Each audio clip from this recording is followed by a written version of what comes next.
শিক্ষার্থী বন্ধুগণ, আজকে আমরা ক্লাস নিব ভয়েসের উপর। আমাদের আজকের ক্লাস ভয়েসের পার্ট 1, অর্থাৎ আমাদের ভয়েস কে কয়েকটি ভাগে আমরা ক্লাস নিব। তা আজকে আমরা আলোচনা করব পার্ট 1 এ। তো প্রাথমিক পর্যায়ে আমরা সবাই জানি ভয়েস কত প্রকার, দুই প্রকার। একটি হচ্ছে অ্যাক্টিভ ভয়েস, অ্যাক্টিভ ভয়েস। আমাদের দ্বিতীয় প্রকার হচ্ছে কি, প্যাসিভ ভয়েস। ওকে, প্যাসিভ ভয়েস। তো আমাদের পরীক্ষায় যদি সেন্টেন্সটি থাকে অ্যাক্টিভে, তো আমাদের করতে বলে প্যাসিভে, অথবা আমাদের সেন্টেন্সটি যদি থাকে প্যাসিভে, আমাদের করতে হয় অ্যাক্টিভ। ইভেন আমাদের জব প্রতিযোগিতামূলক পরীক্ষায় অনেক সময় আমাদের ফাইন্ড আউট করতে দেয় যে বাক্যটি আসলে প্যাসিভ না অ্যাক্টিভ। তো আমরা প্রাথমিক আলোচনার মাধ্যমে আমরা এই সমস্ত জিনিসের উত্তর ইনশাল্লাহ পাবো, এবং আমরা সুন্দরভাবেই সমাধান করতে পারবো। তো প্রথমে আমাদের এই যে ভয়েসের অনেকগুলো টার্মের মধ্যে আমাদের মৌলিক টার্ম হচ্ছে ভয়েস অফ টেন্স, অর্থাৎ আমাদের প্রাথমিক পর্যায়ে সকলেরই ধারণা নিতে হবে ভয়েস অফ টেন্স, অর্থাৎ টেন্সের ভয়েস গুলো আগে আমাদের আয়ত্ত করতে হবে। তো এই পর্যায়ে আমরা আলোচনা করব voice of tense. Voice of কি, টেন্স। তো শিক্ষার্থী বন্ধুগণ, এই ভয়েস অফ টেন্সের আমাদের কিছু কন্ডিশন হচ্ছে যে সেন্টেন্সে আমাদের অবশ্যই সাবজেক্ট থাকতে হবে, তারপর আমাদের অবশ্যই ভার্ব থাকতে হবে, তারপর আমাদের সেন্টেন্সে অবশ্যই কি থাকতে হবে, অবজেক্ট থাকতে হবে। তো আমরা আলোচনা করছি ভয়েস অফ টেন্সের মধ্যে আমাদের কি কি শর্ত আছে। বাক্যে সাবজেক্ট থাকতে হবে, বাক্যে অবশ্যই ভার্ব থাকতে হবে, এবং কি থাকতে হবে, অবজেক্ট থাকতে হবে। তো এখন আমরা আলোচনা করব ভয়েস অফ টেন্সের প্রথম আমাদের যেই টেন্সটি, সেটি সবাই জানি আমরা কি টেন্স, অর্থাৎ প্রেজেন্ট ইনডিফিনিট টেন্স। কোন tense? Present present indefinite tense, indefinite tense. Okay, তো আমরা প্রথমেই অ্যাক্টিভের স্ট্রাকচার আমরা দেখব, অর্থাৎ আমাদের প্রেজেন্ট ইনডিফিনিট টেন্সে অ্যাক্টিভের স্ট্রাকচার হুবহু টেন্সের স্ট্রাকচারের মতোই। প্রথমে আমরা কি লিখবো, সাবজেক্ট, তারপর কি থাকবে আমাদের মূল ভার্ব। ওকে, এখানে আমাদের টেন্সের সময় পড়েছিলাম আমরা এক্সটেনশন। এখন আমরা লিখবো কি, অবজেক্ট। কি লিখবো, অবজেক্ট, কারণ আমরা জানি যে টেন্সের ভয়েস করতে হলে আমাদের বাক্যে অবজেক্ট থাকতে হবে, সেজন্য আমাদের এখানে অবজেক্ট লিখতে হবে। তো আমরা প্যাসিভের স্ট্রাকচার দেখবো এখন, প্যাসিভ। ওকে, তো প্যাসিভের স্ট্রাকচারে আমাদের প্রথমেই অবজেক্টের অবজেক্ট এর সাবজেক্ট করতে হবে, অর্থাৎ বাক্যে অবজেক্ট যেটি থাকবে সেই অবজেক্টিভে আমাদের সাবজেক্টিভ ফর্ম বসাতে হবে। তারপর আমরা কি বসাবো, অক্সিলিয়ারি ভার্ব। ওকে, এখন আমাদের কথা হচ্ছে প্রেজেন্ট ইনডিফিনিট টেন্সে অক্সিলিয়ারি ভার্ব আমরা যখন নেগেটিভ ইন্টারগেটিভ করেছিলাম তখন আমরা ব্যবহার করেছিলাম ডু অথবা ডাস, কিন্তু আমাদের ভয়েস সেন্সের ক্ষেত্রে প্যাসিভ করতে হলে অক্সিলিয়ারি ভার্ব হিসেবে ব্যবহার করতে হবে আমাদের কি, am অথবা is অথবা are। ওকে, তারপর আমাদের ভার্বের পাস্ট পার্টিসিপল ফর্ম বসাতে হবে। তারপর আমরা বাক্যে প্রিপজিশন, অর্থাৎ এই যে ভার্বের পাস্ট পার্টিসিপল ফর্ম করব, এখানে আমাদের যে অ্যাক্টিভ সেন্টেন্সে যেই ভার্বটি থাকবে সেই ভার্বটিকেই আমরা ভার্বের পাস্ট পার্টিসিপল ফর্ম বানাবো। সেক্ষেত্রে সেই ভার্বের সাথে আমাদের অ্যাপ্রোপ্রিয়েট প্রিপজিশন বসাতে হবে। ওকে, তারপর আমাদের প্রিপজিশন বসানোর পর আমাদের কাজ হচ্ছে বাক্যে সাবজেক্টের অবজেক্টিভ ফর্ম বসাতে হবে। ওকে, সাবজেক্টের কি বসাতে হবে, অবজেক্ট বসাতে হবে। তো এই পর্যায়ে আমরা একটি উদাহরণ দিচ্ছি, যেমন আমরা উদাহরণ লিখতে পারি, যেমন I help, I help her. Okay, এই আমাদের বাক্যটিতে সাবজেক্ট আছে, এটি ভার্ব, আর এই হচ্ছে আমাদের কি, অবজেক্ট।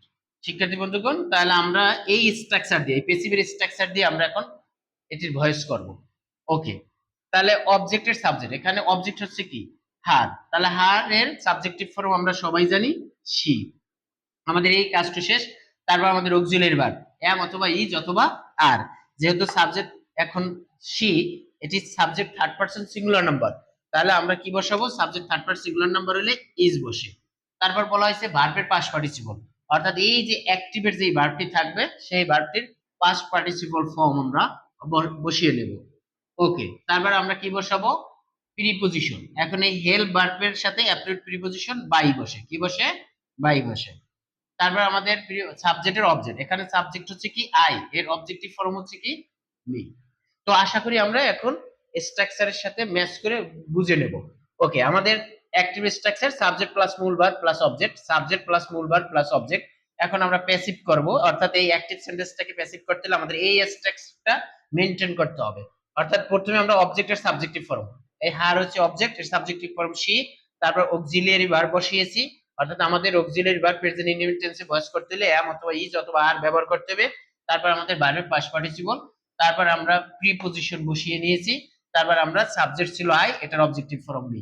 আশা করি আমরা এই ভয়েসটি বুঝতে পেরেছি। এরপর যে আমরা ভয়েস করব প্রেজেন্ট কন্টিনিউয়াস টেন্স, খুবই সহজ। আমরা এখন প্রেজেন্ট কন্টিনিউয়াস টেন্সের ভয়েস করতে হলে আমাদের স্ট্রাকচার আমরা একটু আবার লিখে নেই, খুবই সহজ।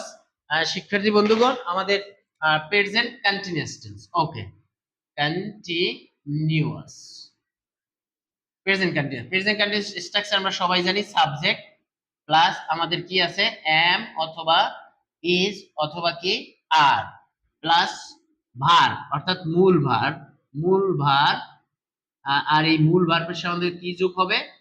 আইএনজি। ওকে, তারপর আমাদের কি লিখতে হবে? অবজেক্ট লিখতে হবে। কি লিখতে হবে? অবজেক্ট। এটি হচ্ছে আমাদের অ্যাক্টিভের স্ট্রাকচার। এখন আমাদের প্যাসিভ কি?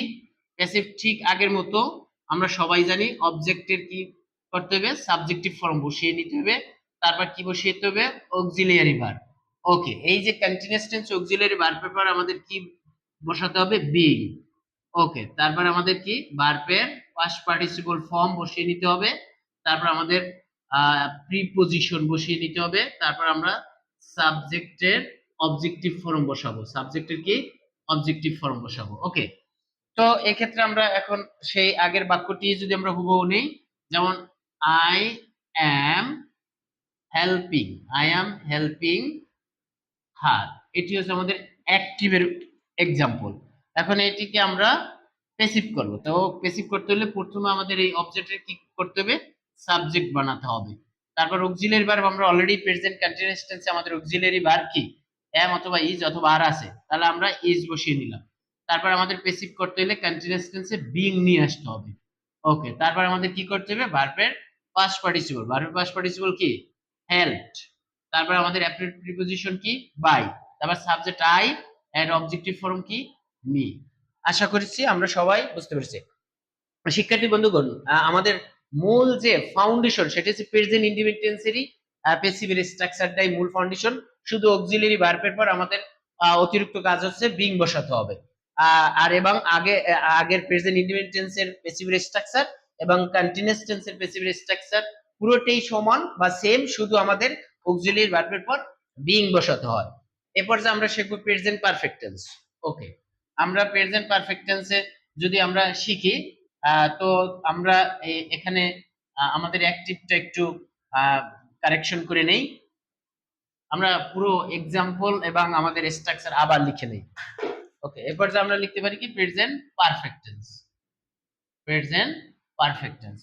অ্যাক্টিভ স্ট্রাকচার কি? আমরা সবাই জানি সাবজেক্ট প্লাস হ্যাভ অথবা কি হ্যাজ, তারপর কি ভার্বের পাস্ট পার্টিসিপল ফর্ম প্লাস আমরা কি লিখব? অবজেক্ট।